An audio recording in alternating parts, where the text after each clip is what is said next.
Yeah, let's play some damn shit. Slut. Street whore.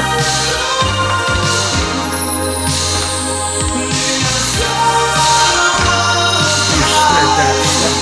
China? Snap that stuff. China?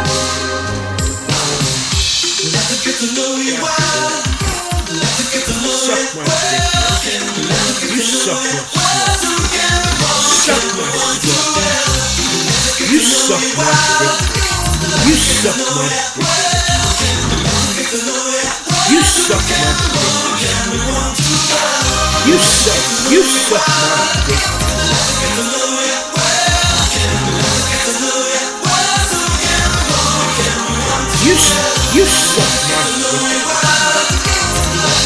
You suck my dick. You suck my dick. You suck. This is all God's fault. He is now responsible for literally all of these disputes that have been going on since then. I'm not even entirely convinced all the Arabs are necessarily descended from Ishmael. I think there's a lot of conjecture put into that. You suck my dick. Odd argument right then and there. But also, you suck my dick, bitch.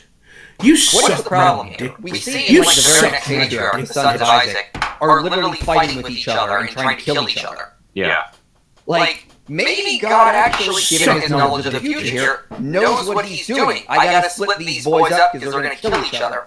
Then he looks at Esau and Jacob and goes, well, I think I can still work with that, but if Isaac and Ishmael stay together, it could be really bad on that timeline. Let me split them up. Let me give Isaac this land, I'll give Ishmael this land, and I will take care of them. And more of all, even though Hagar is a slave woman, God is still saying he is going to turn her son, the son of a slave, into a great nation. So God obviously cares about them. He doesn't look down upon Ishmael just because of his status or his bloodline. God can still turn them into a great nation. So this actually, in some ways, seems to be against the idea of like a caste system that we often see in the ancient world. Like, if you're a slave, your children will be slaves. If you're a high class, then your children will be high class. You know, because that's very common in the ancient world. In God's world, no, I'm going to take the lowest of the low and make them great. Like, this doesn't seem to be bad. I mean, again, the interpretation seems to be taking the least charitable interpretation possible. Yeah, and that you see that theme all over the Old Testament too. I mean, we'll talk about firstborns and what all that is later on, but like even there, it's the theme of the firstborn. Oh, Stephen's here. It's all about the role reversal thing in the ancient world, right? The whole you take the people that you least expect and God does great things through them kind of a thing. It's like that sounds like a pretty good guy to me.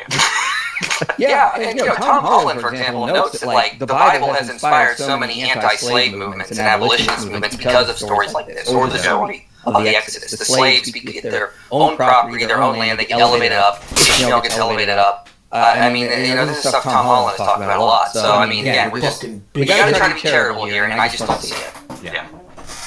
God with his foreknowledge would have known. But notice you suck my motherfucking dick. We just mentioned, let me back that up a little bit here. Which we don't have time in today's video to talk about the implications of that and how we're still feeling those ramifications, which God with his foreknowledge would have known. But notice, with God with his foreknowledge would have known. So again, simple defeater to that is simply, since God does have foreknowledge, he could very well know that he has created a far better timeline that works with human free will, that still works with humans in civil states, knowing that this is the best of all possible timelines we could have brought about. Like, you just can't say, like, God chose the worst timeline. Like, you just granted God his Suck foreknowledge. my slut. Right. Okay. That just seems like a really weak, probably evil attempt there, and I'm just kind of like, suck my dick. we could go there, but it's not going to turn out that good. Right.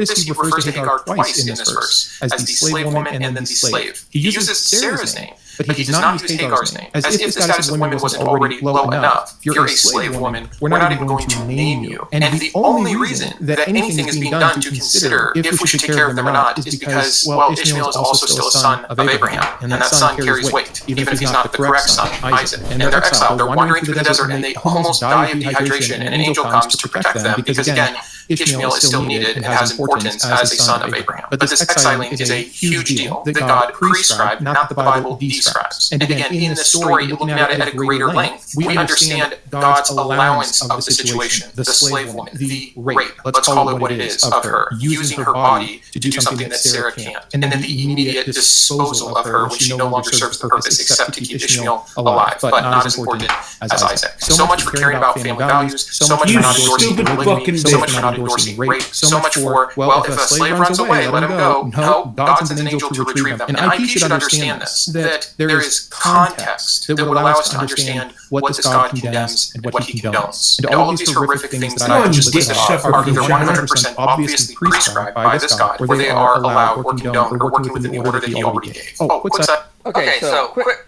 before we get Go to on, a quick call fucking out dick here. sucker from China. What? Like, okay.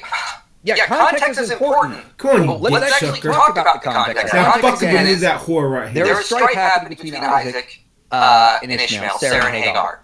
God in his foreknowledge, which mind should be granted, he knows the best thing to do in this situation is to split them up and to take care of Hagar and Ishmael as he does. Okay? He comes to them when they're dying of dehydration in the desert and saves them. He obviously cares. Also, if Hagar doesn't matter, why is she saved? Ishmael could go out. He's he may not. We don't know his exact age, but he obviously has some weight at some point. He could just be sent out, maybe with some servants of Abraham, because Abraham had many. Why does he save Hagar? Like again, we're not taking the whole context into consideration here, and yet we're being told we have to take context into consideration. Yeah. God damn it. It's interesting too because I'm going to sound like a broken record, but at the end of that he goes, again, you have like a moral prescription, but then he throws in the or, You with a bunch of other things where stupid God just either doesn't stop it from happening or whatever. I But see I thought a this dick was all in about time your for future. God I see a prescribing dick. immoral things. I see a So, dick in your what's going future. on? I And see it a goes back to dick. the point I made in the beginning. I God's see a foreknowledge, dick in knowledge your of the future. future, I will see make a his moral dick. duties and obligations different. Dick. A good movie that you guys should watch is The Butterfly Effect from like 20 years ago with Ashton Kutcher. It's a really good demonstration of this. Like he's got the ability to travel back in the past and change things, and he keeps trying to get himself set up with this one girl, but he keeps making her miserable. So finally, he goes back and makes sure that they're never together, and that's the only way that they're both happy and live good lives. Okay, if you have that kind of foreknowledge about people's sin and what they're going to do with their free will choices, your duties and obligations could be very different in these kinds of situations. Come on, you Thank whore. you asked, and it showed up. Fat IP is here. There he is. That's not Come on, you fucking street whore. Listen. This is all we got. SLUTS IP is a little busy, so Fat IP is filling in today. Yeah. Fat IP, Fearless IP, SLUTS IP, Muslim IP, they're all out there somewhere in the ether. You never know. You suck my dick, bitch. Oh, you goddamn motherfucker.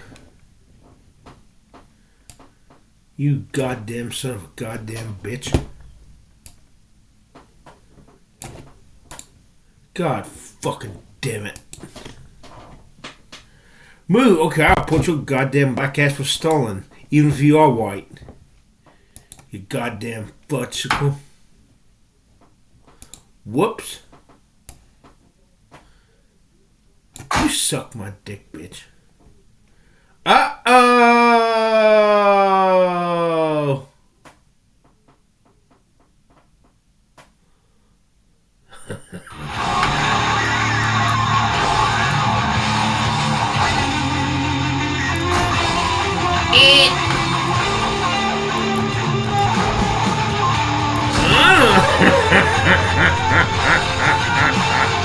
You stupid fucker.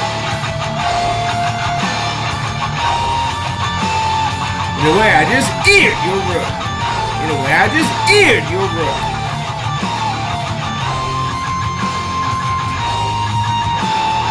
Man, I'm fucking you up. I'm fucking you up. I'm fucking you up. Hello, puppies and kittens. Welcome to the first show of Blasphemers Bible since democracy died. How's everybody doing? Hello, everyone, and welcome to hell. Condolences on the death of your nation. Canada is still free for a while longer. I'll be working to keep it that way. If you need to escape north, fucked his hole. the Underground Railroad once, we can do it again. Yeah, Damn, I stuck my wanna dick address in his something butt that and I showed twisted. where I saw that in comments just for a Fucking moment, slut where from somebody China. said that how will this new administration adversely affect women? Lilith, do you want to jump in with that? Suck The my only way dick, you could bitch. say such a thing at this point is that you're being deliberately ignorant and You sea lion, you and suck that frankly my I'm dick, completely done with treating these questions as though they are offered honestly and in good faith. Suck my It is dick, obvious bitch. to anyone that Mitch McConnell was the one who blocked it so that Trump had 2 seats to fill. That was the reason for the death of Roe v. Suck my Wade. dick, bitch. Project You 2025 suck my is made dick, bitch. entirely by the Heritage Foundation You s- and is you the suck Bible my for dick, policy bitch. for the people actually controlling Trump, because it's not like he has God any thoughts or fucking ideas damn it. himself besides his own ego. But he And is a it useful literally- idiot. Well, yes, he is a useful idiot. God And fucking his damn it. followers are useful fools. Who this literally turns women into breeding stock animals, taking away their rights, their right to Yes. vote, their right to own proproperty will be knocked Is she far the behind. smelly This Shelley? is literally the Does Handmaid's she Tale does she have Gilead smelly coming Shelley? in. Does she They have smelly took that Shelley as arms? aspirational. And I'm not exaggerating in the slightest. I read The Handmaid's Tale. Suck my It was dick, written in bitch. 1982 by Margaret Atwood, a Canadian who has seen this shit before, because we actually read history outside of our own nation and outside of a whitewashed version of it. And you know what? It always starts the same way. And it's long past Suck my starting for you dick, people. bitch. So, if you don't understand why it's bad for women to be treated like breeding animals, to be bought, sold, and bred without Suck my any dick, bitch. concern legally for their own rights and will, I have nothing to say to you. You are not a person who I will ever respect. Okay, well, so I just want to add something to that, because while it sounds a bit alarmist what you just said You there, suck my I have motherfucking heard dick, bitch. Republican pundits God fucking actually damn say it. that the women God should damn lose it. the right to vote. I even heard last night someone Suck my on dick, some bitch. TV show is suggesting that that interracial You suck marriage my dick, bitch. should be criminalized in some states as a state issue. Something that Yep. was my marriage would have my marriage be Suck criminal. my dick, bitch. And it's been legal since 1964, and there's no way to determine whether someone is a different race anyway. So that's If you- absurd.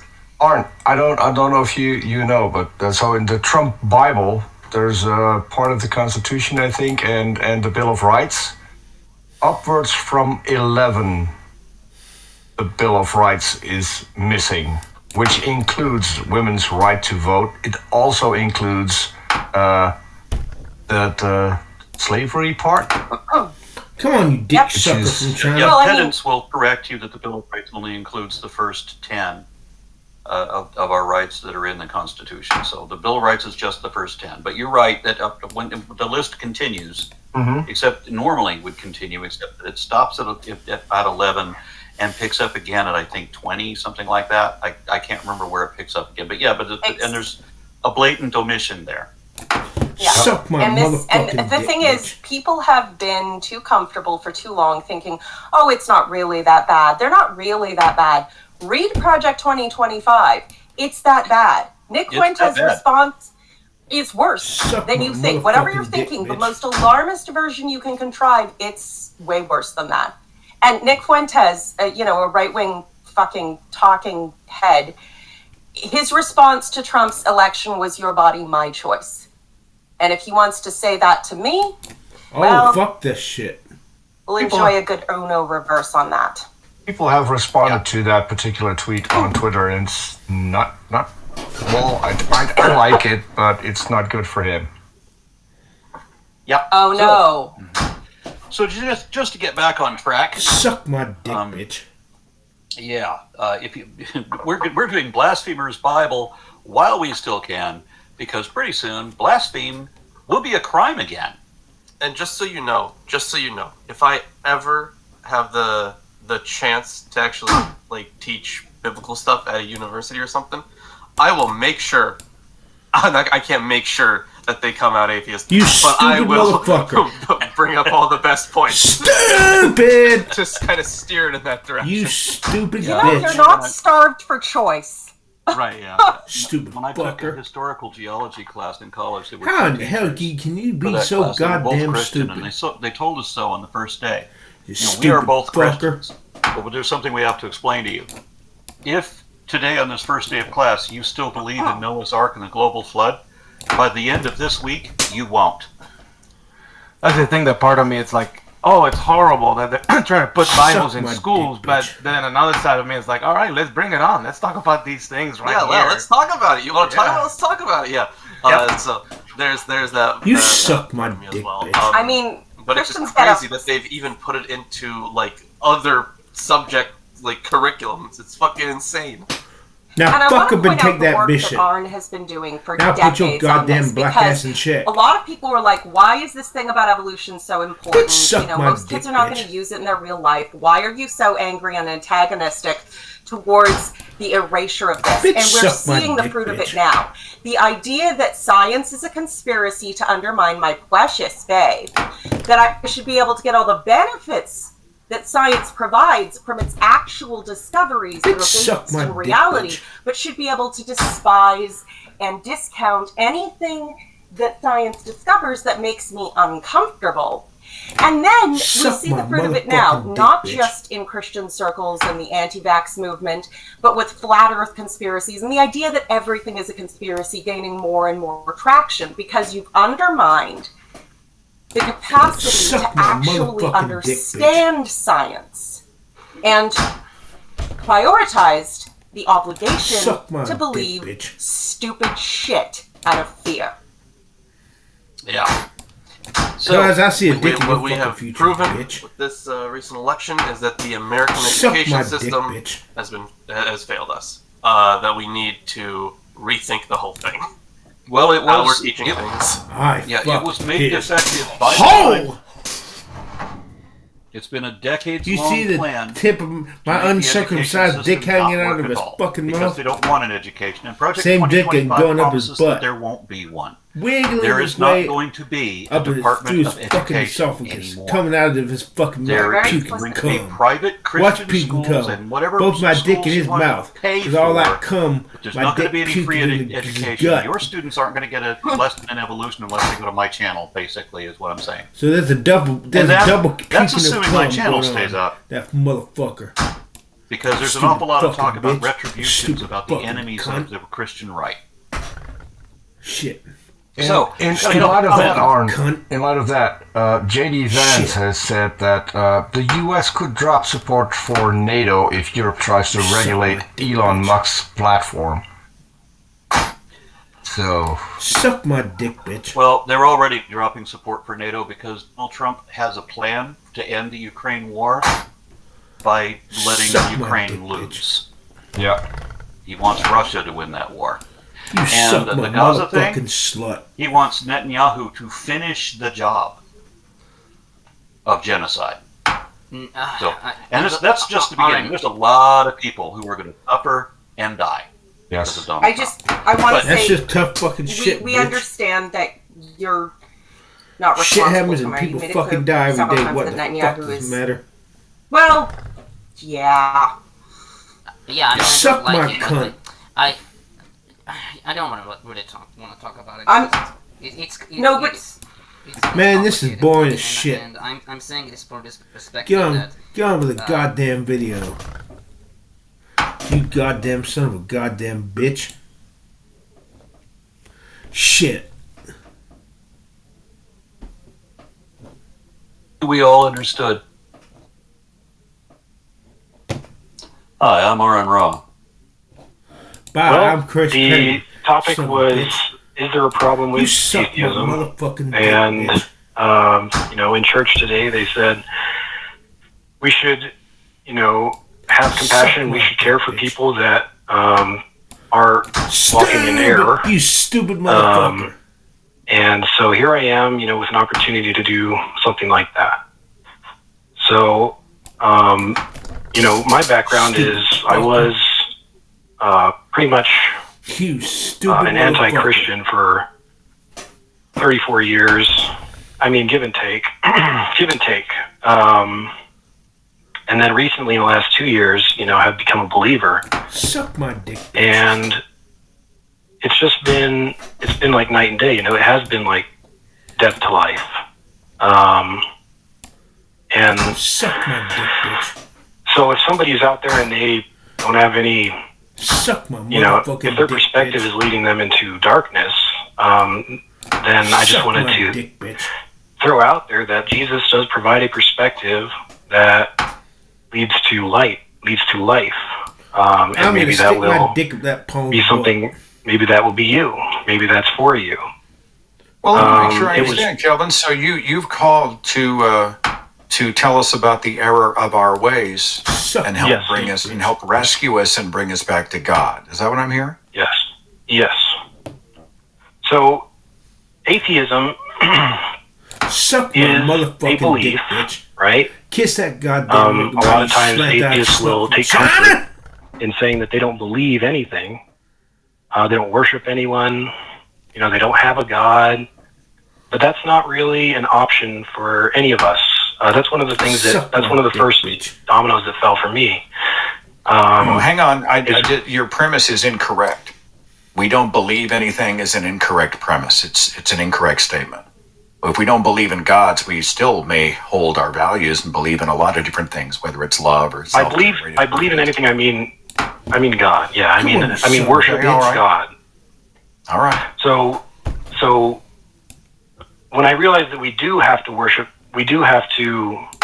There is something that we have to. None of us has a choice. We have to dedicate ourselves motherfucking dick to something that we take on faith.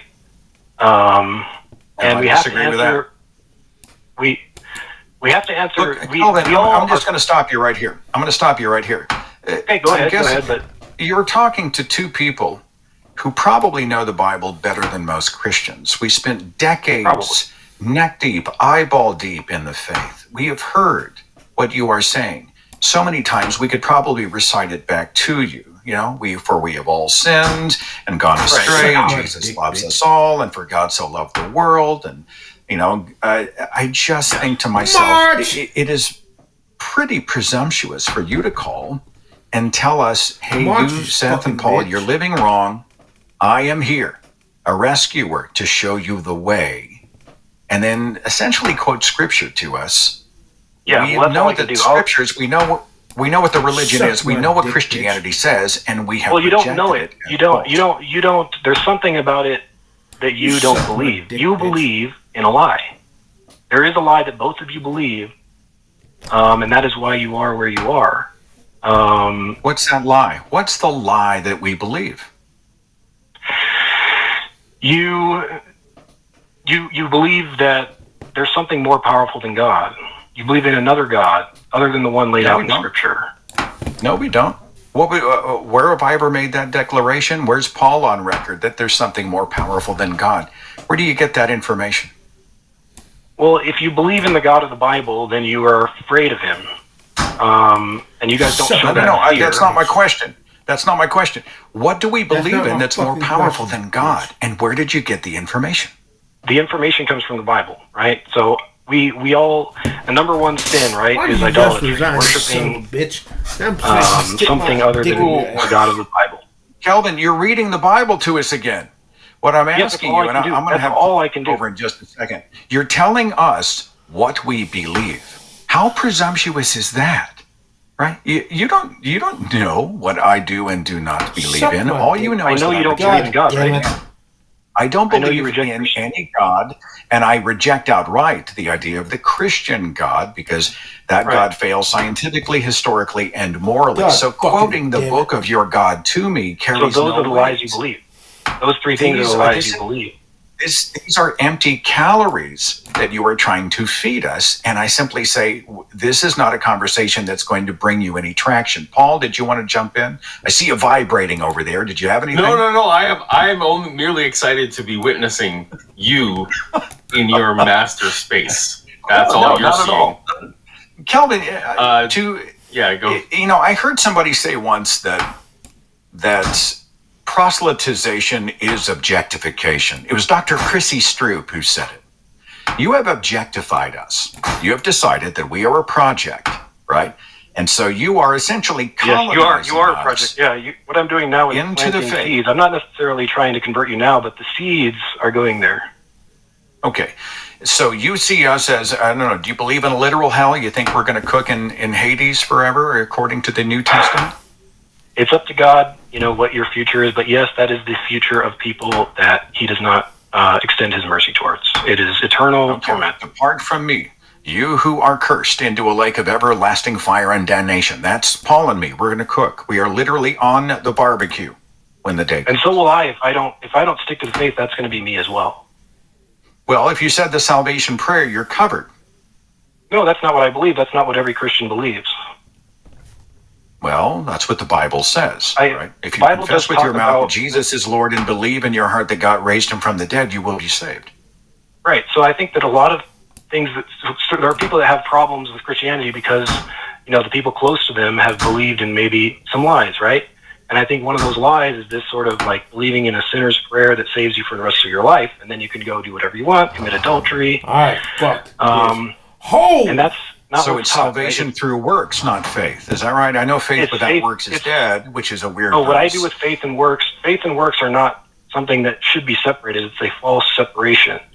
We act on the things that we believe. The deepest things that we believe are the things that we act upon. So you can't have works absent from faith or faith absent from works. It's something that doesn't exist. Preaching to Nobody me out of the believes. same Bible that I could preach right back to you. You know what I'm saying? I mean, you don't understand how presumptuous it is for you to call and say you're a broken thing and I'm here to help fix you. That's what the Bible tells me that you are. So I believe it. I mean, because it's been working for me. I mean, well, fine. Then what you have also essentially brought to the table is you don't think Jesus is powerful enough or cares enough to be able to convince us on his own, right? No, Jesus that's not doesn't it, care because- enough to manifest himself in front of me, because whatever it would take to prove to us that God exists, God already knows that. So God could come and essentially make it absolutely clear we have an epiphany. Yes, thank you so much. We will all go to heaven together. But instead he sends Kelvin to make his case on an internet call-in show. That's by where it quoting happens. the scriptures that we already know. Yeah, I mean, you know them, but what good is that doing you? I mean, there's a lot of people that know them, and it's not doing any good. Like you go to school and you learn how they're not true, and that's not doing you any good. All that knowledge isn't helping you. But there is a knowledge that helps. Is there any chance that maybe we know the verses better than someone else does? I mean, the Bible tells us, if you know the verses of the Bible, you know that knowledge puffs up, and that children, the faith of children, is what we ought to have. Put him on mute, Paul.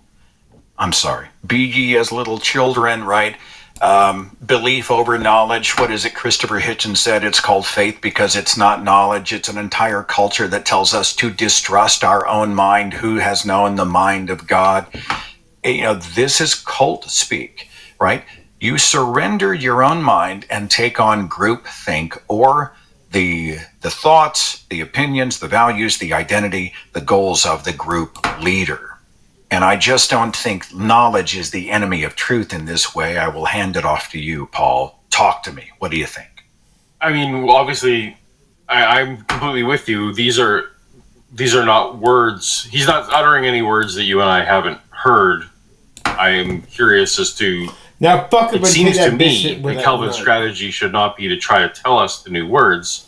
It seems to me that the problem is that we don't believe it. He's trying to express that we don't believe it, and presumably that's a Holy Spirit issue, right? No one comes to the Father without the Holy Spirit being involved, and unless the Holy Spirit draws them, right, they will not come to me.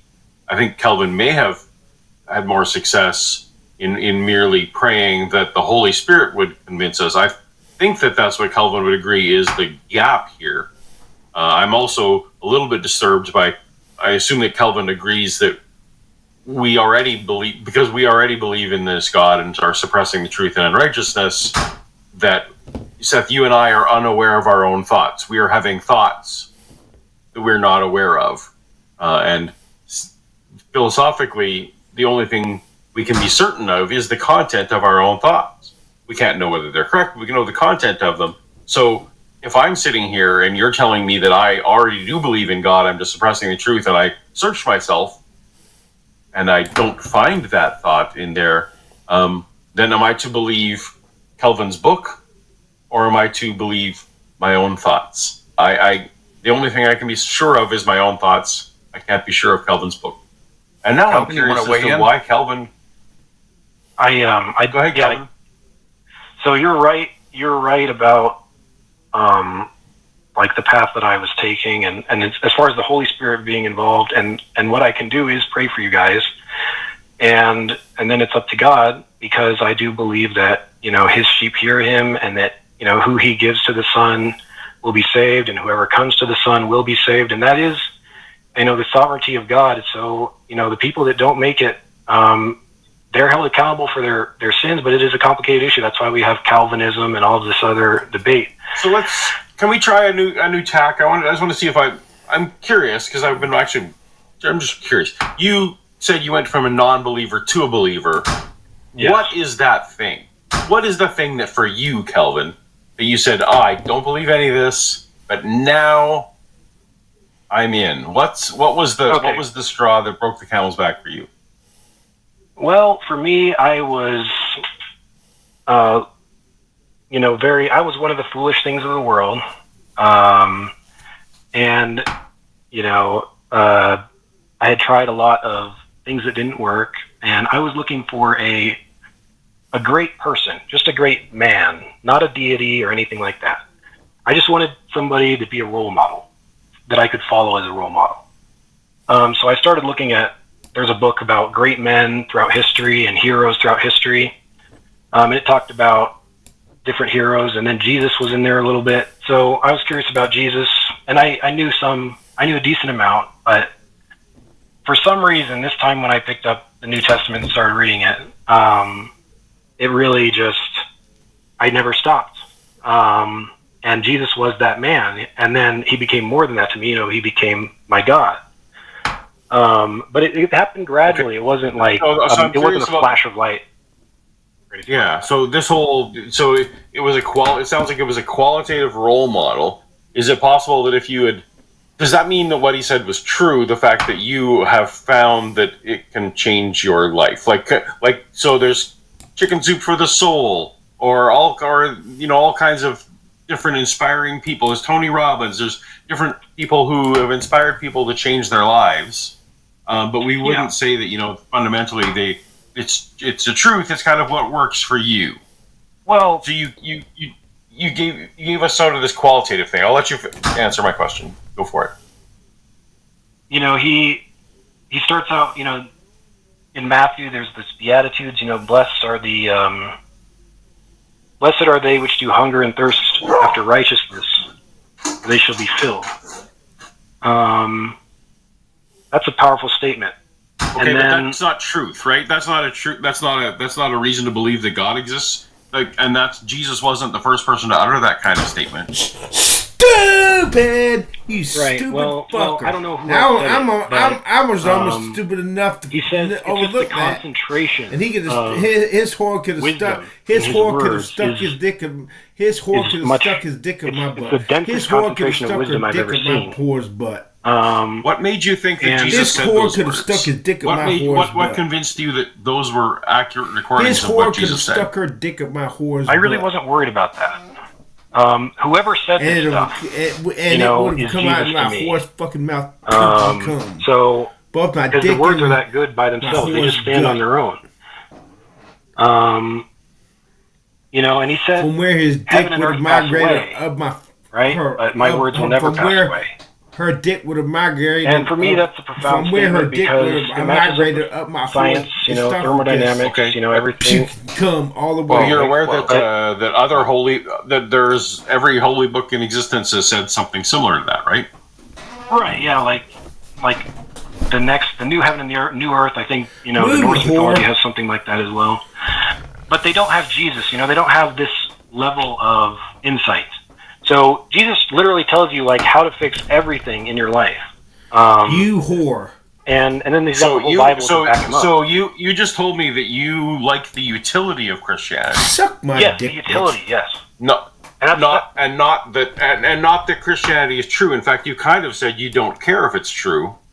I don't. What you care about is that it was you. Okay. I mean, here's the thing. I do care what's true. Then what? I can't get away with saying I don't care if it's true, because whatever the truth is, that is God. And I think you would agree with me that whatever the objective truth is, whether it's in Christianity or anything else, whatever the objective truth is, that is God, right? No. No, that's just reality. No. And actually, what I heard him say wasn't that he didn't care if it was true. He didn't care if it was Jesus that said it. That's what I heard. But because it would still be his Jesus. Okay, so yeah, you're correcting me. Cool. Fair enough. Is that correct? Did I get that right, Calvin? Like, whoever actually said it, I don't really care if it was Jesus or not. I think I heard you say that, right? Yeah, so the words are so good that it doesn't matter, if it was, it doesn't, I believe obviously that Jesus said them, because he says that his words, the words are what you believe. Well, what I want to know is this. If you had read these words, a variation on, let's say he was riffing on, be charitable, be kind, blessed are the meek, all of these types of things. And they had been present, and they are, in previous religions, be they Sumerian or North mythology, just pick one. Yeah. Any one of the Hindu gods had said it. Would you then be a believer in that deity? Because it was the words themselves that inspired it. The reason I wouldn't is because it comes with heaven and hell. So I don't see that concept in the other ones as much. And that's an important thing. Why do you need heaven and hell to make the words valid and meaningful? Why would heaven and hell be at play? You're talking about values. Well, it's like a carrot and a stick. I need that. I'm the type of guy that needs that. I need something to motivate me, and I need something to be afraid of, and it has both. So on your own, you couldn't love, be meek, be charitable. No. Do all of those types of things unless you were given either the opportunity for personal gain or the threat that you would be tortured. Is that what I'm hearing? Pretty much. Yep. So, I would like to, before I used to say that I was a good person, and I believed it, but now I realize that I was not such a good person. Suck my dick, bitch. And that was counterintuitive to me, because I thought I was a good person.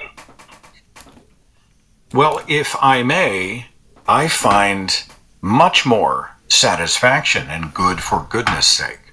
I don't want to or need a jewel in my crown. I'm not going to respond to someone saying be good or I'll burn you. But the idea of living in an ethical, moral way, trying to minimize harm and maximize the joy in this life for its own sake as part of the human condition in a finite life, I find that much more satisfying and gratifying than any instruction, reward, or threat being handed down by a third party, deity, or otherwise. And I don't think I need to be rescued from that, Kelvin. I don't think I need to be your pet project. I don't think I deserve to be objectified in this way.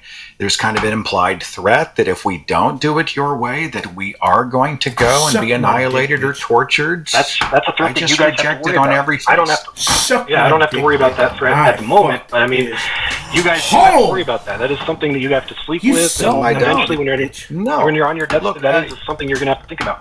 But is this kind of I sense that this is almost like some kind of theological masturbation, Kelvin. What I sense is that at the end of the call, you're going to go back to your religious community feeling like you have done your job. You have the gratitude, the good feeling, the happy, warm fuzzy that at least you brought the gospel to the unwashed. You made your case, you presented it, and now the ball's in our courts, and you get to be a hero of the faith. I'm catching a little bit of that. Yes. I'm a laborer in the field, right? So it's my job to look on the field, see that they're white, they're ready for harvest, and, if all goes well, you guys will end up in heaven. We'll be there. We'll be there together, and we'll laugh about it.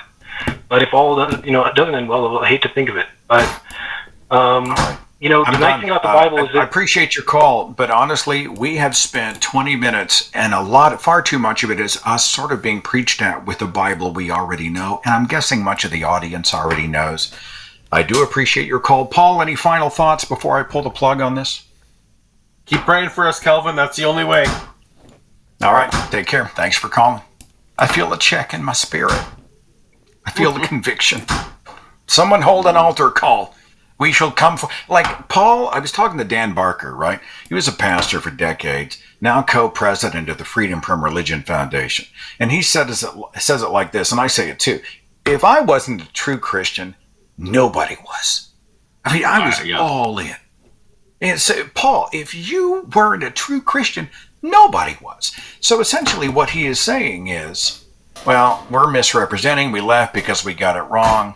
You were counterfeit or deceived, or I mean, it's really pretty condescending to call and make us a pet project. And he admitted that we were. Paul, you're a pet project for these people. Yeah. But he's got that new convert energy, though. So.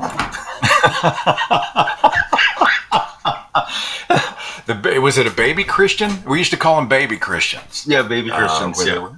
They were all piss and vinegar, and they'd run around with the Bible, and they were ready to go change the world. It's no different than the baby atheists. We do the same. Yeah. It's true. It's true.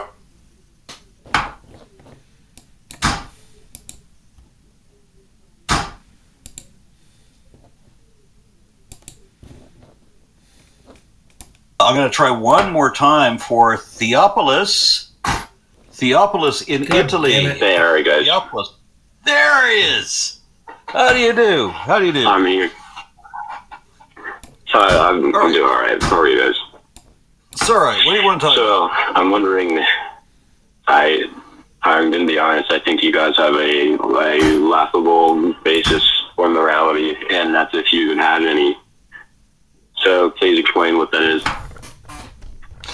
Okay. Well, since we evolved as a social species, dependent on society, because no man is an island, we have to depend on our family, friends, and fellows, which means that we have to have a mutual empathy for our family, friends, and fellows, because this is society that we depend on also depends on us to cohabitate productively.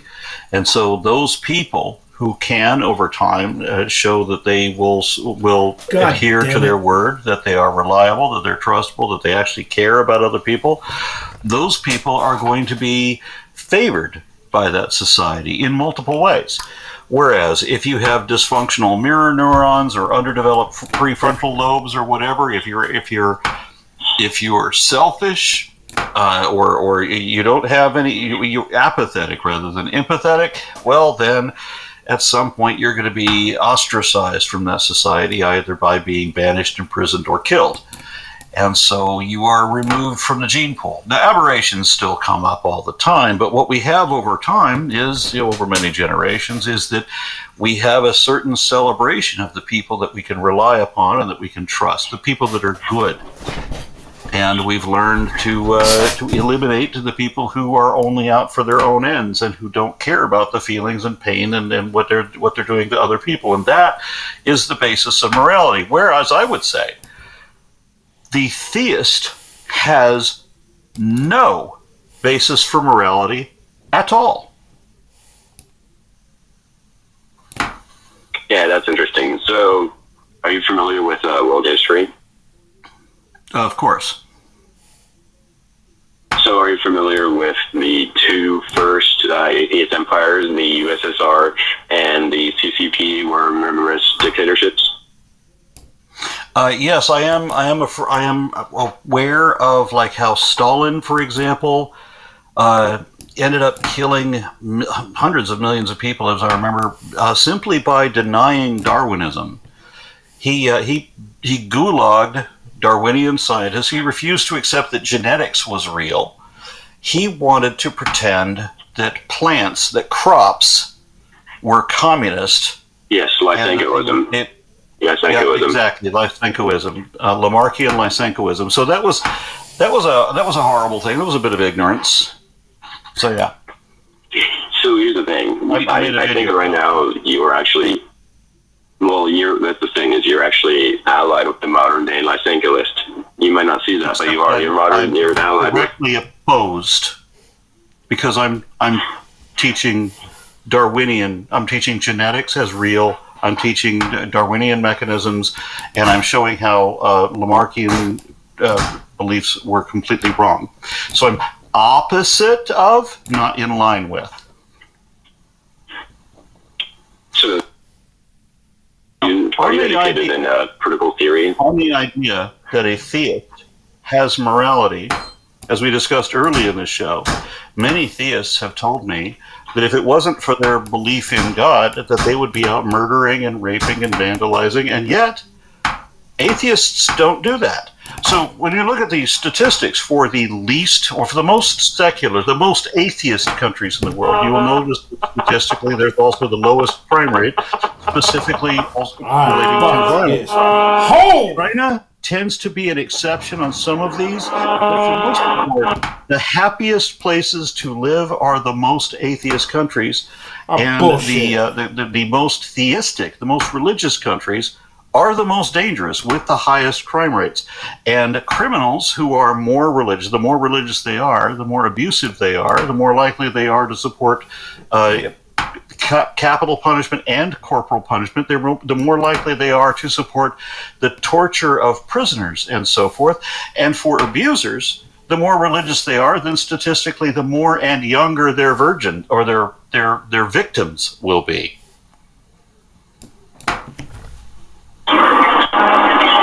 Okay, so are you a socialist? Why does that have to do with socialism? No, I'm not a socialist. Would Seth, are you a socialist? Seth, a socialist? No.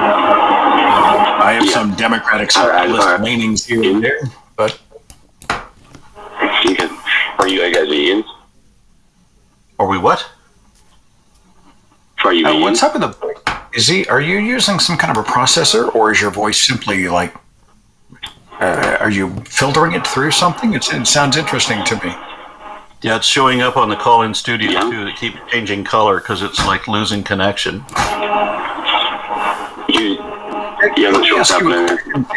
If I may, first of all, I'm interested in your tone when you call and you find our position laughable. So you've begun with an adversarial kind of a temperature to the conversation, which is fine if that's the avenue you want to go down. I'm going to put your call on mute because, frankly, I can't hear myself think over the noise, and I'll come back to you. So you challenge us immediately on whether or not we have morals, or maybe even know what morality is. Theo, where do your morals come from? How do you define morality, and where do you get yours? What is that noise? All right. Hey, Theo, you are not going to get to talk anymore. There's way too much background noise to have a conversation here. All right. Somebody made the decision for us, and I'm fine with that. Yeah, that was I don't... If someone wants to call and say, where do your morals come from? And you and I have heard it 1,000 times. I'm willing to engage for the 1,001 time. Okay, fine, I'll have the conversation. But to call up and say, well, I find it laughable, to immediately become combative in that way, I find interesting. This is an adversarial tone. I find it condescending. I don't think it's a good faith approach to trying to determine where evolved ethics come from. And so, when I'm dealing with what I consider to be a bad faith caller, I'm not too chagrined when they disappear off into the ether and we move on to somebody else, because quite frankly, I don't think they were interested in having a conversation among adults in good faith. I think this was about condescension and finger pointing. Maybe I got it wrong. I don't know. How rare is it that a defender of the faith argues in good faith? No, I know that I think you and I have different audiences, because I will get some people who they are who I was. They're afraid. Yes, they're ignorant, but they're not going out there just operating with a desire to be shitty to other human beings. They simply, they exist in a cocoon, and they don't know the world outside the cocoon. And so they ask these questions. Well, how do you know rape's wrong? How do you know murder is wrong? Aren't you afraid of what's going to happen if you die? What if you're wrong? Aren't you afraid of hell? You know, they have all these questions that you and I have heard so many times. But I don't think a lot of these people are coming from a position of insincerity or a desire to be wrong or to be shitty to other people. Some people, they genuinely are like, well, explain it to me, because I just don't get it. I don't understand. I'm not processing. And we might have an opportunity then to create the crack that lets in the light, to humanize that conversation. And we're not going to do it in the meme verse, and we're not going to do it by telling people they're idiots, and we're not going to do it by belittling and insulting them and saying, well, I don't know how, you wouldn't even know, blah, blah, blah. I think if we sense that they're genuinely interested in knowing more tomorrow than they knew yesterday, then I think we lead with humanity and we have a good faith conversation. And, who knows? You might plant a seed that comes to fruition in a year, 2 years, 10 years, but maybe someday. So the argument that someone is moral because they're afraid they'll get punished when they do the immoral thing they desperately want to do, that only tells me that they're not moral. Right? It's like Penn Jillette said. I don't often quote Penn Jillette, but he says, "I've raped exactly as many people as I want to, which is 0." 0, yeah. It's funny. My mother and father, the most Puritan people I've ever met, and just hardcore. And it was my normal growing up. There was no lightweight Sunday only, Sunday Christian stuff. They were hardcore. But once every 6 months, my mother would get so mad that she would say a cuss word. And it was awesome. This Puritan, super Christian, the theologian, the woman who was a Greek New Testament teacher, the woman who had brought us up to be children of the straight and narrow. And something would happen, or I would backtalk, or there would be we'd screw up or whatever. And she'd be like, and her whole face would twist up. So she looked like one of those trees in The Wizard of Oz. So she would like, shit. Literally, it was awesome. And of course, for the rest of the day, we're like, Mama said shit. But I thought to myself, what's happening here? The psychology of it is interesting, because when the chips were down and she needed to vent, that was the word that she secretly got the most satisfaction out of. That was the pressure reliever that she denied herself. Why? Because she had been indoctrinated to believe that she was offending the Almighty and debasing herself and all of these other horrible things. One of the most liberating things I discovered when I got out of the faith was being able to swear. That's amazing. I think I read somewhere that people who use profanity, I try not to be crass about it. People who swear, I think, are more balanced and generally happier than those who don't. It's therapeutic. So anyway, I find it interesting that people sneak in what they really want to do, So I don't often hear that kind of language come out of you. So I have to say that when earlier you got frustrated with the caller tonight, you said, God damn it. Well, I keep the Thinking Atheist show PG-13. And although I do swear a lot in real life, I try not to swear too much on the show, because I'm often what comes up first in a Google search when someone is coming out of the faith, or they're having doubts, or they're curious, or they're being ostracized by their family, or they're on the journey, or whatever. So they type in the word atheist and they'll find me. And I'm not saying that those who are loaded with profanity are doing anything at all wrong. Good for them. That's the flavor of your show. But I wanted to make sure that the temperature of my broadcast was accessible enough that nobody would be put off by the F-bombs and whatnot. And I try not to be egregious, but I feel like language can be a surgical strike. If you swear all the time, then no one hears it. But if you let it go and all of a sudden you find an opportunity, or you just need to explode and blow off steam, and you throw out a goddamn it, it means a little more. So yes, it does happen. Yes, I am imperfect. But yeah, maybe it's funnier when I do it. I don't know. Apparently I'm the Mr. Rogers of the movement, Aaron. Hello, I'm Jimmy Snow, executive producer for The Line and avid candy eater. Hey, if you'd like to support this channel, you can do so now on Patreon or as a channel member with tiers specific to supporting specific shows. I wish someone would kill him. We have... It's time that Dad has Anthony easy in on New him. York is a theist who believes God exists, and I guess wants my explanation that he doesn't, which I think we may be shifting the burden of proof right off the bat, but I'll let you go into it. Anthony, how you doing?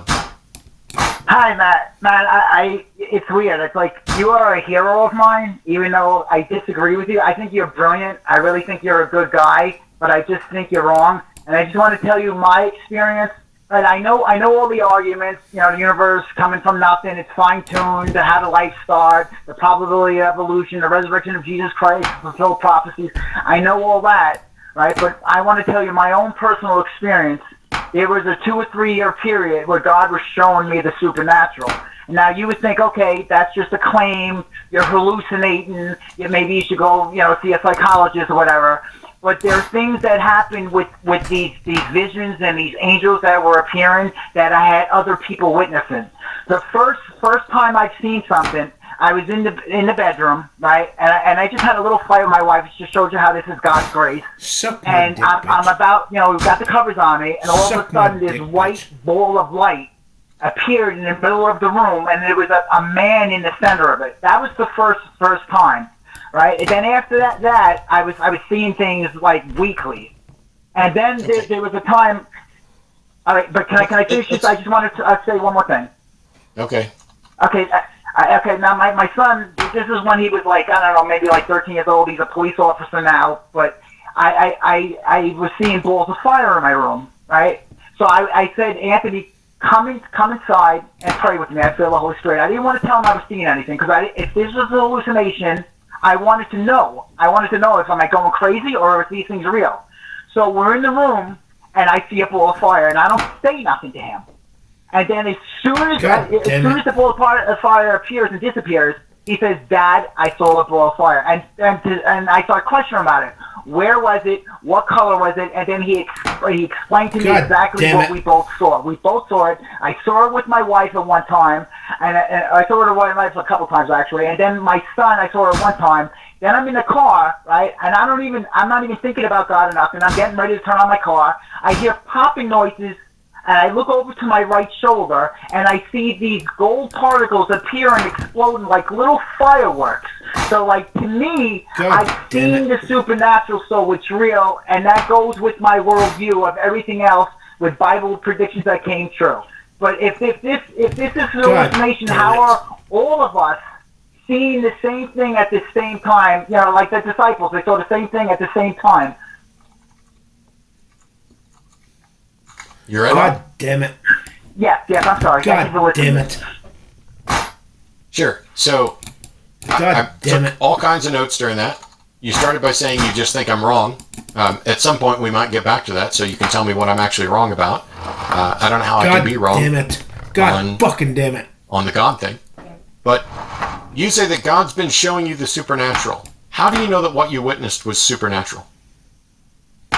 Well, just like I know everything in this world, life experience, I've seen trees, I've seen people, I've seen airplanes, I've seen animals, I've seen the insect world, and then I've seen something appear from nowhere in my bedroom, and you just, you know this is not of this world. It's not all of a sudden Anthony, is it possible for somebody to think that something is supernatural and for them to be wrong about it?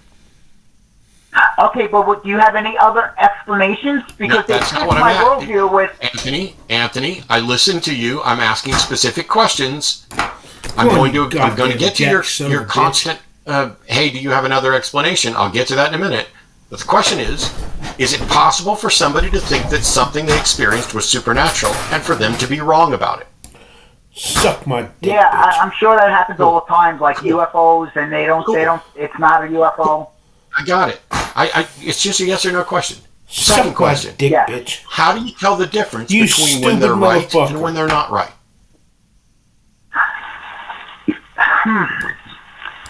Well, if I'm in my room and I'm praying to God, I'm going to use all my experience and all my common sense, and and I'm going to make the best decision based on what I know. Now, since there's no other explanation of what else it could be, aliens. You don't get to do that. But what would be the best explanation? No. So first of all, I don't give a crap about abductive arguments to the best explanation because we may not know enough. I'm dealing with this raw as a skeptic, and that is you are claiming that you experience something that is supernatural. If all you mean is you experience something that you don't have a natural explanation for, I'm willing to accept that, and we can move on. If you mean that it's actually supernatural, you're going to have to prove that it's supernatural. So do you mean that you just don't have a natural explanation for it, or do you mean that it is in fact supernatural? I believe it's rational for me to believe that this was supernatural from God based on my experience and my knowledge of my knowledge. And I don't. Okay. And I don't, and since you're not answering the question, I don't know what to do with it. Well, it's like I like people that are listening to us. What could it have been if it was not God showing me the other dimension that is all around us? Anthony, this is a logical fallacy. It is a logical fallacy, argument from ignorance, to suggest that your explanation stands until somebody disproves it. That's not the way proof works. That's not the way evidence works, and that's not the way logical explanations work. The issue here is, if you just said, I have these experiences, I don't have a natural explanation for them, we could move on. But you've claimed that they are in fact supernatural, and I'm asking you, how do you confirm that they're supernatural? And all you've said is, based on your experience and common sense, you can't think of another explanation, therefore you're going to go with supernatural, and that is literally a logical fallacy. Okay, but I think either I'm wrong, that it was supernatural, or I'm right, and since it came from nowhere, and I'm praying in the name of Jesus. How do you know where it came from, and why? How do you know where it came from, and why does praying in the name of Jesus make any difference about where a ball of light came from?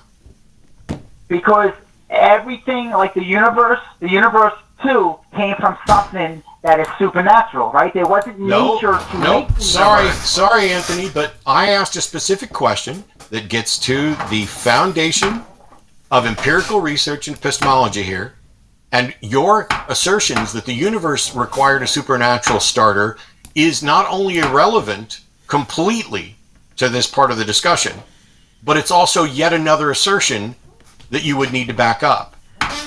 I'm saying,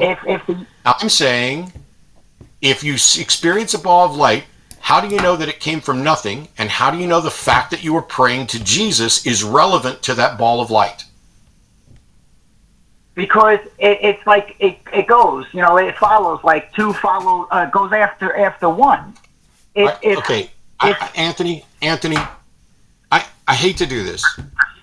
Please tell me that you're being serious, because literally what you've done is started with an argument from ignorance, and continued with shifting the burden of proof, and now you are engaged in one of the most popular fallacies, post hoc ergo propter hoc, after this, therefore because of this. And you're correlating the fact that you're praying to Jesus and experienced something and saying that must mean they're connected. That is literally another fallacy. You have yet to spew more than 2 or 3 sentences without engaging in a logical fallacy.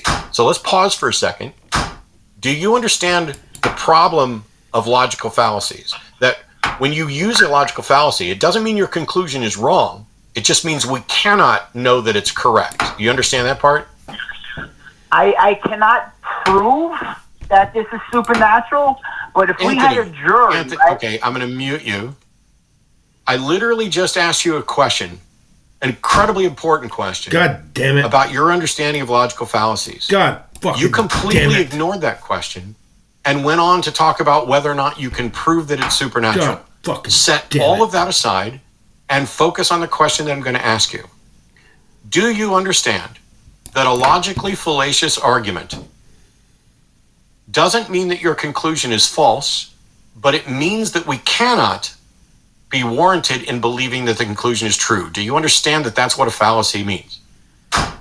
Okay, so you're saying that it may be true what I'm saying, that this could be supernatural. Are you acknowledging that?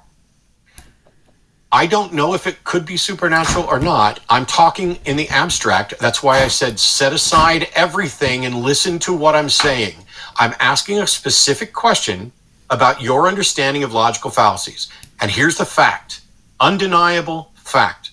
A logically fallacious argument, the conclusion of a logically fallacious argument cannot be assessed as either true or false. It is dubious. Do you understand that? I understand, but listen, Matt.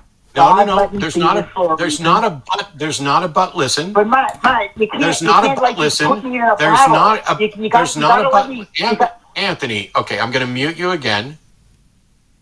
Anthony, I'm desperately trying to turn this call into something that's potentially useful for you and for everybody else. Logically fallacious are.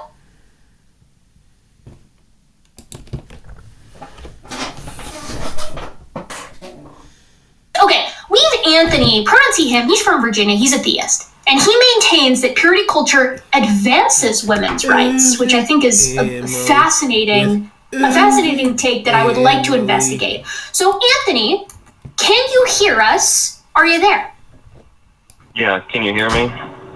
Yes, we can. You're coming in loud and clear. Do you want to elaborate a little bit on your sort of thesis statement there? Stupid fucker. Yeah, so I saw the title of the video today is purity culture good for women? And I think it's good for everybody, and that would include women. But before I get started, I did actually just want to ask you, like, if you, both of you or either one of you, just wanted to briefly define what you conceive of as purity culture. I mean, you don't have to define it in all its details, but just kind of briefly, like, what does it look like? You stupid Yeah, I think that's a super important way to start this off, because that was actually going to be my first move, was to say, how do you, Anthony, define purity culture? So, Alyssa, you want to go first? I took it first last time, so. Sure. So I would say I would define purity culture as being a systematic way to prioritize the virginity of women, and so controlling their actions to make them appear to be or actually follow suit in being pure, virgin, prioritizing traditional values.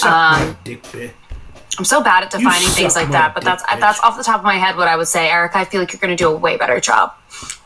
Maybe. I mean, really, so I have a similar take, right? So prioritizing virginity and reducing what I would call sexual promiscuity, I think, would be sort of additional parts of both men and women alike.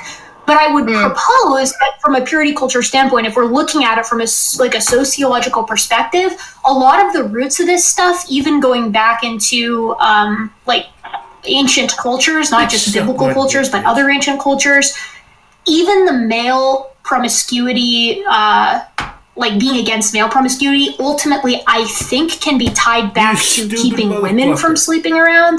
And the reason for this, from, again, a sociological and I would argue anthropological perspective, would be because men are trying to, one, ensure paternity, and two, sexual jealousy is a really, really big feature of our species. So when pair bonding can be sort of enforced like that, you kind of kill two birds with one stone. So I think that's kind of where purity culture is kind of like a modern continuation of this older version of purity culture, where like men could have multiple wives, but women couldn't have multiple husbands. Women weren't to sleep around, but men were more or less permitted to. So it's the prioritization of the virginity of both parties, but I think it's skewed female. And there's a whole host, Anthony, of characters that I think you could kind of lump into this.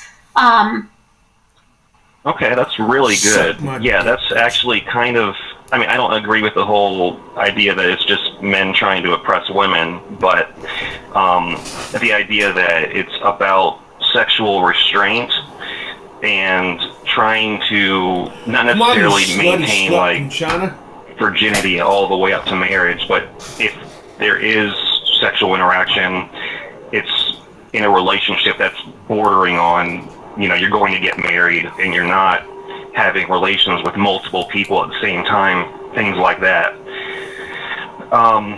So, as a theist, and there's a couple lines of argumentation I want to go now. Why is this beneficial for women and for society? Fucking damn it. Part of my philosophy is that the universe was designed by God such that when humans do the right thing, positive results will necessarily follow. And if people were to maintain sexual purity, and by that I mean basically be monogamous and only have, one partner, maybe for life, but definitely not many partners, every single STD on the earth would disappear within 2 to 3 generations. Okay, so that's one argument. So I think that, and I hear atheists saying like, "Oh, STDs are a curse from God." Well, think about it. If God wants us to be morally pure, and that results in all these diseases going away, to me that's a sign that God has designed things in a way that it will benefit us to do things like that. Yeah, but then That's my first I have argument. 2 questions. My first one is, actually, no, I think I just have one question. There are many diseases that people get that have nothing to do with actions that they have performed. Like, for instance, a child who gets cancer. So it's not like every disease that exists is the result of being smited for some action. So when it comes to things like STDs, yeah, hypothetically, if people never have sex with anyone else aside from one person that they're going to get married to, then yeah, I guess you could eradicate STDs. There are some that get passed down through childbirth, though, so that's not completely not a possibility. I guess it would take a couple of generations, like you said. But my biggest problem with that and all of this is that it just would never... Humans like to have sex, and they like to have new experiences. And so even within relationships that people are having that are perfectly happy and perfectly healthy, unless there's some novelty in their sex life, their desire for one another is going to fade. And so that takes constant maintaining, but it also, throughout our lifetime, we are wanting things that are new. And so while I think, sure, like the STD argument is, I understand what you're saying.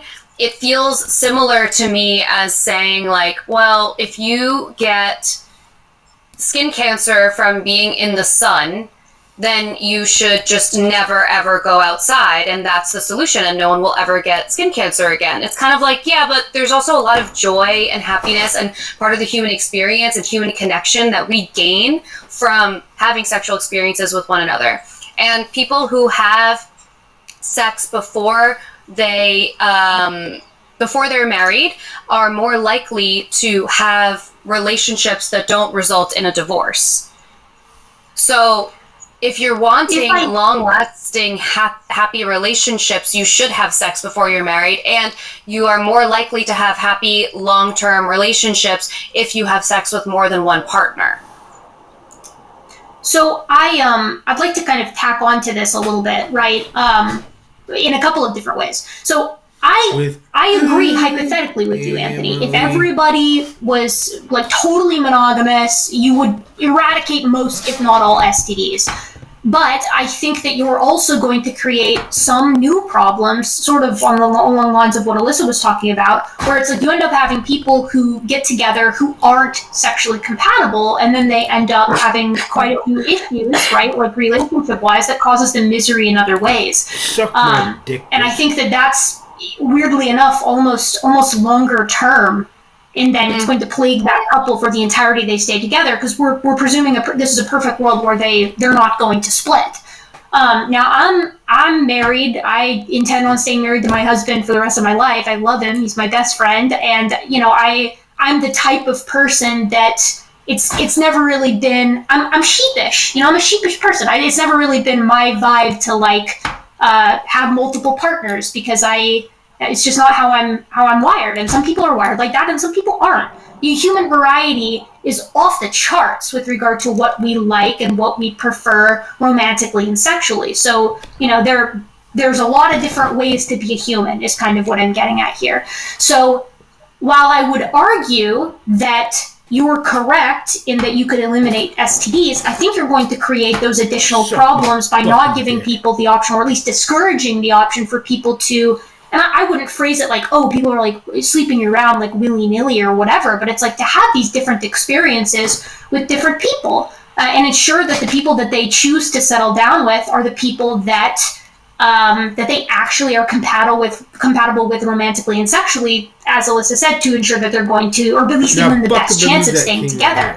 And then the other problem I would sort of propose is that, as surefire as that would be to eliminate STDs, putting aside the other issues, it will never happen, because people, unfortunately or fortunately, depending on how you look at it, we're not wired that way. From an anthropological or a primatological standpoint, we're what you would classify as monogamous, serially monogamous to polygamous, right? Like we fall all along that range. There are human societies that are polygynandrous, where men and women can have multiple wives or multiple husbands. Societies that are polygynandrous, where men and women can have multiple wives or multiple husbands. There are some that are just polygynous, where one man can have a bunch. Fall all along that range. There are human societies that are polygynandrous, where men and women can have God fucking damn along that range. Polygynous. There are human societies that are polygynandrous, where men and women can have multiple wives or multiple husbands. There are some that are just polygynous, where one man can have a bunch of wives and one woman can't have multiple husbands. There are rare societies that are polyandrous. I believe there's a Tibetan group where a woman tends to marry all of the brothers of a single family. My God, can you imagine? And then there are societies that have a mixture, right? We have societies that are strictly pair bonded, right? But then those are also kind of serially monogamous, in that you'll have couples that will stay together for sometimes many years, and then they'll split, and then they'll find another pair bond for many years. And we see all of these conditions all across the animal kingdom. So it's not like it's completely out of the ordinary. Even some of our most beloved monogamous and pair bonded bird species, or gibbons or callitrichins or whatever, they're sneaking around a little bit because that's how nature tends to work. Sometimes not, but sometimes yes. So what I'm trying to kind of getting at here in this long-winded roundabout way is that you would solve one problem but create several more. But I don't think that that's ever going to be something that's on the table, because you end up with this ultimate prisoner's dilemma, where you have a lot of people who are being forced into monogamous relationships that don't want to be, and they're really gonna buck against that, I think, and you're going to end up creating even more sociological issues. Okay, so basically what I'm hearing is that you agree with my premise, but the problem is that it's unrealistic, because people desire to have these experiences, and that's why we need to promote the notion of impulse control and the benefits of this, because I feel like what it's coming down to, want this pleasure or these experiences, and they're giving in when what they should be doing is waiting for someone special, and they're not. When you have these experiences, you're not fulfilling something deep. You're satisfying a basic instinctual urge. True happiness comes from finding someone special and connecting with that person, not for you, experimenting. Maybe. Well, no, I think it's true I think it's as universal that when people think that when they're having sexual experiences, they're happy, but what they're really doing is they're just getting a hit, and they're not making that real lasting source of happiness that comes from finding a single individual who is compatible with you.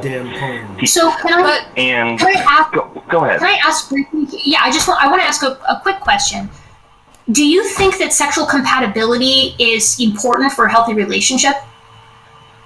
Yes, I do. Do you think that sexual compatibility is something that can be facilitated if you only have sex after you're married, or if you only have sex after several years within a relationship?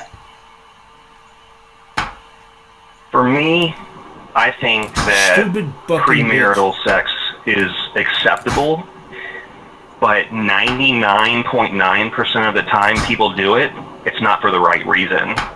Because But it's not up to you to decide what the right reason is, because ultimately you can have sex before marriage because it's fun and it is good for your brain. It floods your brain with all of these wonderful happy hormones, and it can be a really healthy experience. And you can also do those things and get tested for STIs and make sure that you're not passing them along to other people. We also know that for places that teach abstinence, specifically in the school districts in the United States, the states that teach abstinence are the states that have the highest rate of teen pregnancies and the highest rate of STIs. So ultimately, it doesn't work to tell people just not to have sex.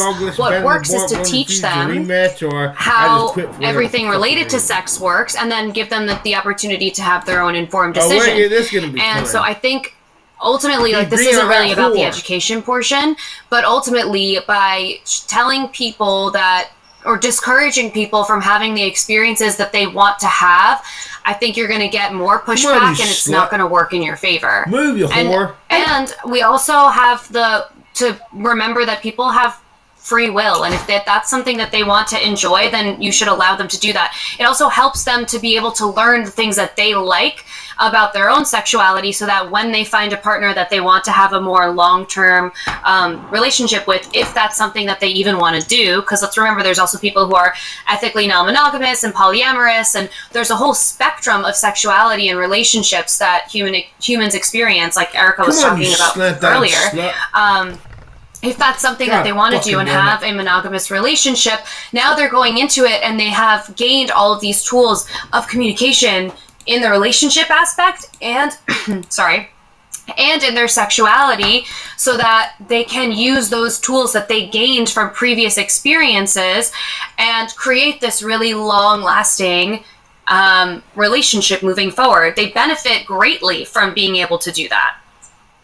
So if I may tack on briefly to that, right? So like I agree with what Alyssa is saying here, you know, and I'm sort of coming at this from the perspective of someone who's like, you know, I would wager that the relationship that I have, Anthony, is like right, straight-laced in line with what you would consider close to the ideal, right? You know, I've been pretty committed. We're pretty committed to each other. I've been for several years. We got married, you know.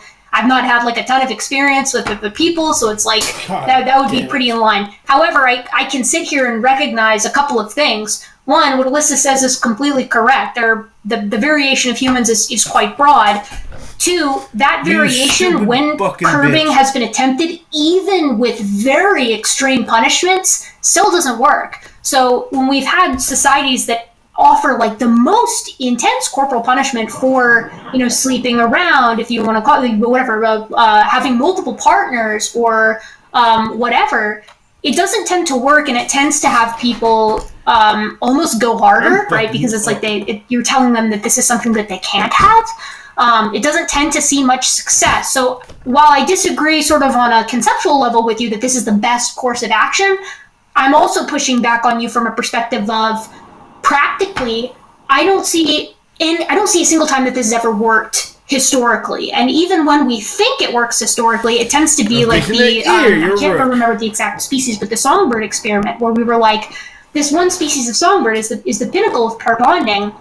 They mate for life, and they're doting, and they're wonderful, and they stay with each other from you know, the moment they pair until one of them dies, and then the other dies of a broken heart.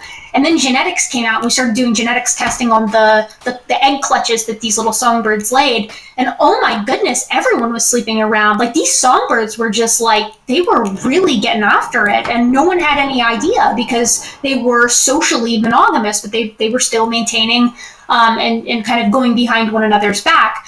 Now, for me, like, if I'm one of those songbirds, I'm going to be crushed by that, right? Like, that would break my songbird heart. But that being said, like, a lot that works for a lot of people. That's a part of human variation, and it's something that seems to work quite well for many folks who identify as being polyamorous or or just folks who are not in a position to be serially, or to be rather, to pair bond in that exact moment. So what I'm saying is, like, I empathize. I sympathize with where you're coming from. You know, it works for me, but what works for me isn't going to work for everybody, and what works for you isn't going to work for everybody. And